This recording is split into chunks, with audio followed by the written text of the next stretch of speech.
Hey guys, what's up? It is Megan and welcome back to my YouTube channel, Slaying the Stigma. Today I'm going to be talking about depression. I had a major depressive episode in 2016 and that's kind of where my story begins. So back in July of 2016, I had my own hair salon business. I started my own hair salon business when I was 24. It wasn't the kind of salon where I had employees or anything like that. I rented a salon studio, so it's kind of like renting a chair, but I was very proud of myself for starting my own business. I took a lot of pride in it, but at the time I just remember kind of hitting a wall with my husband and I trying to get pregnant.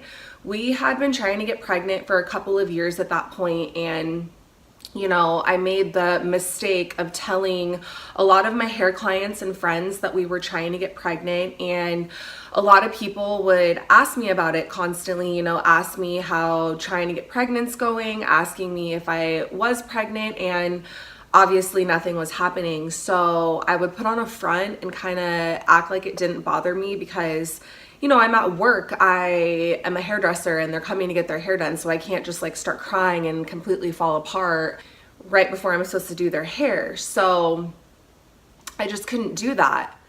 So anyways, I just kind of slowly started to unravel. I remember 4th of July of 2016 kind of feeling off. I remember we were outside like drinking beer around the campfire and everyone was laughing and joking, and in my head I was just having really negative, really dark thoughts about my life, and I had never really felt that dark before, so I just kind of ignored it. And that night I didn't sleep very well, and that started a bout of insomnia, not like anything I had experienced before. I literally stopped sleeping. And when I say I stopped sleeping, I stopped sleeping. I didn't sleep at all for 2 months. So that's 4th of July of 2016. So on September 7th of 2016, that is the first time I ended up going to my first psych ward. So anyhow, back to kind of July, I remember a lot of friends had things going on that July and August, like weddings and bachelorette parties and baby showers and stuff like that. And it was like every weekend was like boom, boom, boom. I was so busy, work was so busy, and I was just slowly falling apart. The not sleeping was just absolutely killing me.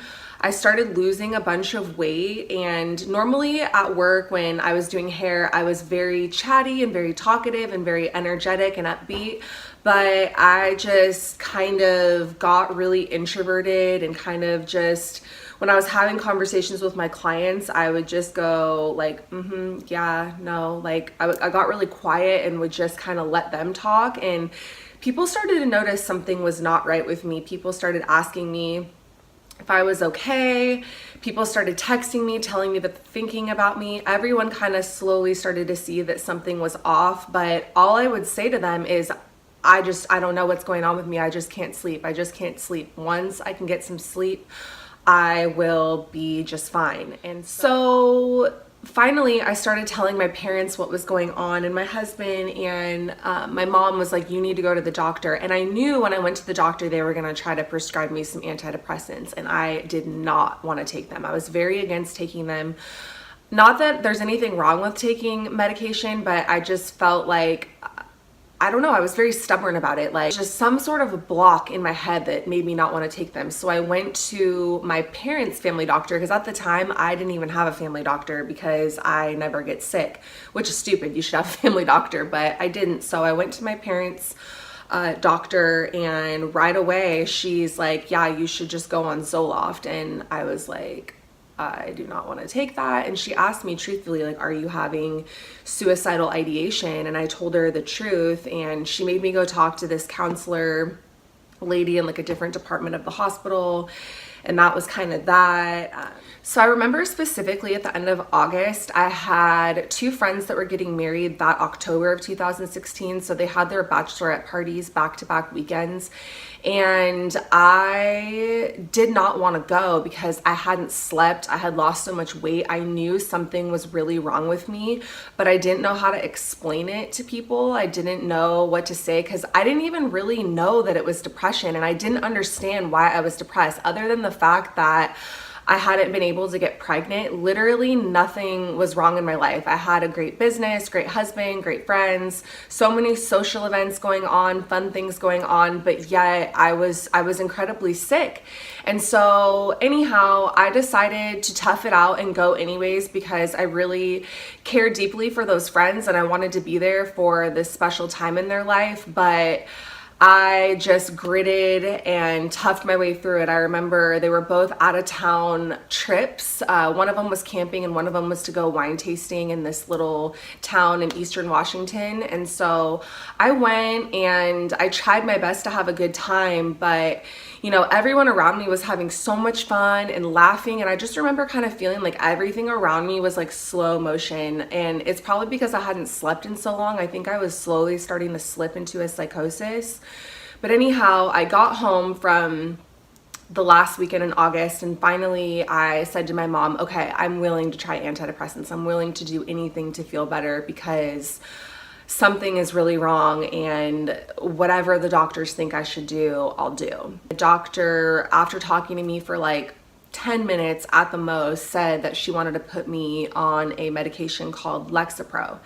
And Lexapro is an SSRI antidepressant, and there's nothing wrong with that medication specifically, but if you have bipolar disorder, which I did not know this at the time, and so this is another reason why I wanted to make these videos, because I wanted to put it out there that if you have bipolar disorder or if you have any suspicion that you have bipolar disorder, SSRI antidepressants are not safe to take because they can induce a manic episode or a mixed episode.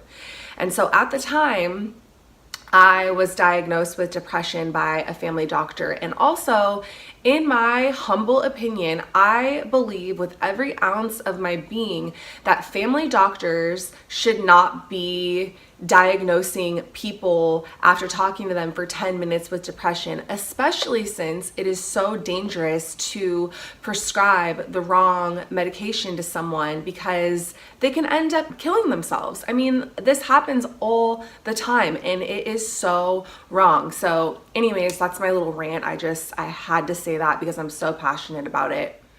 So anyways, my mom and I go to the pharmacy, we pick up the prescription for Lexapro. I took the pills home, I did a bunch of research, and of course I'm reading all these terrible things on the internet about how this medication makes you lose your sex drive, it makes you feel like shit, it makes you gain weight, whatever, but I was just at my final straw, so I decided to take it. And so that night, I swallowed my first pill at around, I'd say like 8 p.m.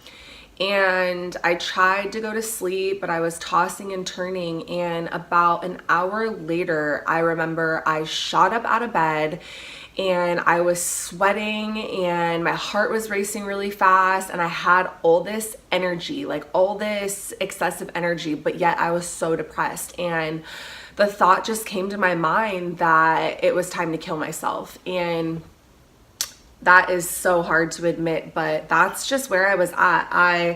I didn't mention earlier that with the sleeping problem that I had tried ZQuil, smoking weed, melatonin, alcohol, anything that you would think of to try to sleep. I had already tried that. So I had exhausted all options with the whole sleeping thing. And I had already tried a couple of different medications also prior to the Lexapro. I forgot to mention that. A few doctors had prescribed me hydroxyzine, which is like a heavy Benadryl. That didn't work. I got prescribed Trazodone. That didn't work. Even at the highest dosage, like nothing was making me sleep. So when I took the Lexapro and I shot out of bed and I was having all this energy, something just came over me that said it's time for me to end my life. And I went out into the garage and I found a gun and I held it in my backyard for 6 hours in this state of psychosis, wanting to kill myself, but I just kept thinking to myself that I can't have my husband wake up for work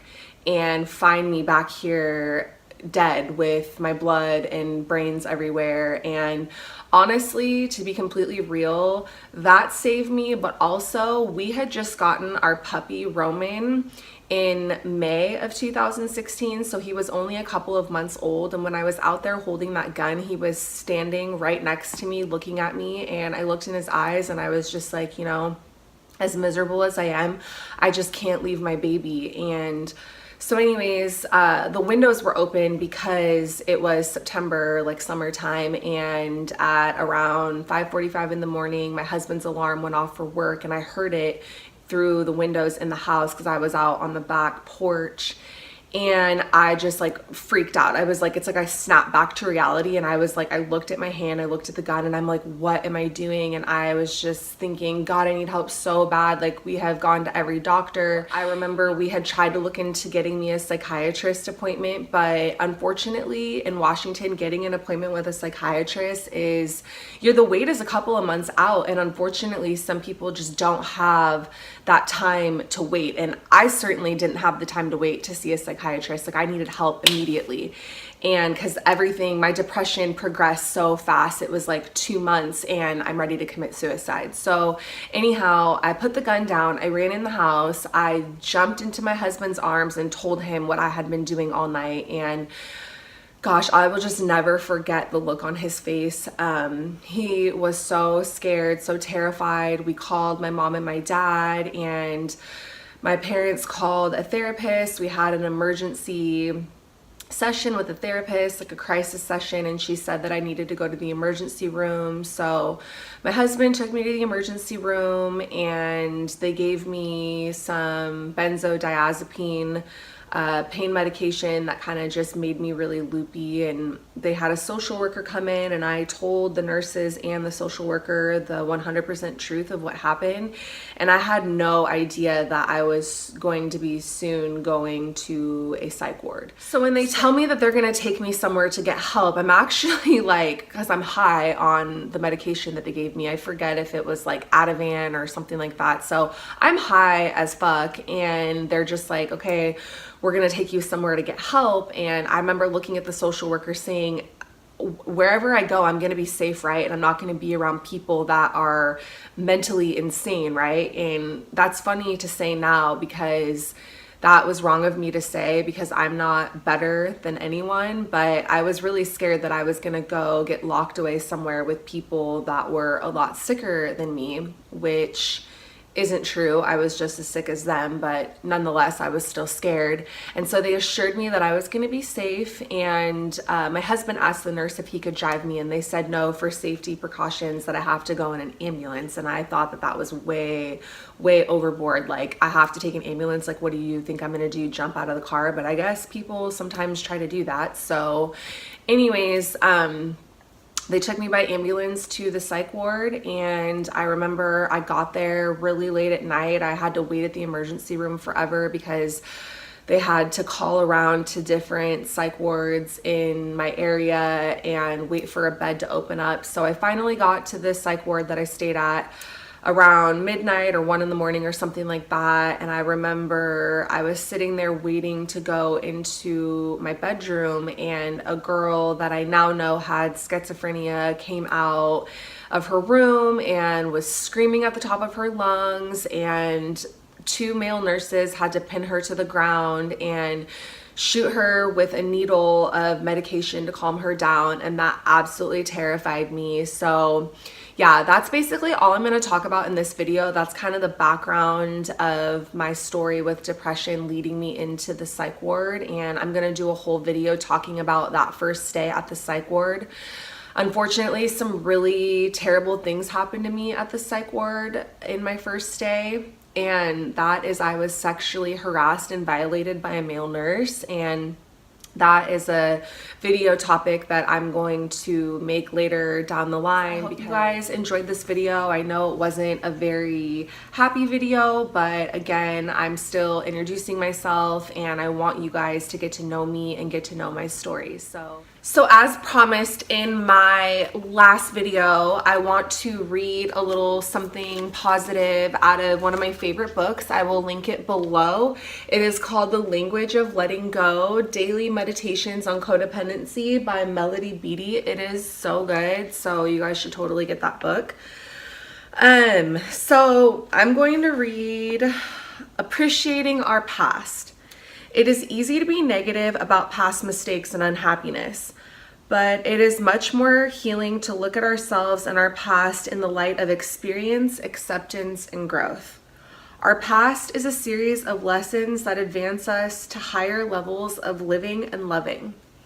The relationships we entered, stayed in, or ended taught us necessary lessons. Some of us have emerged from the most painful circumstances with strong insights about who we are and what we want. Our mistakes, necessary.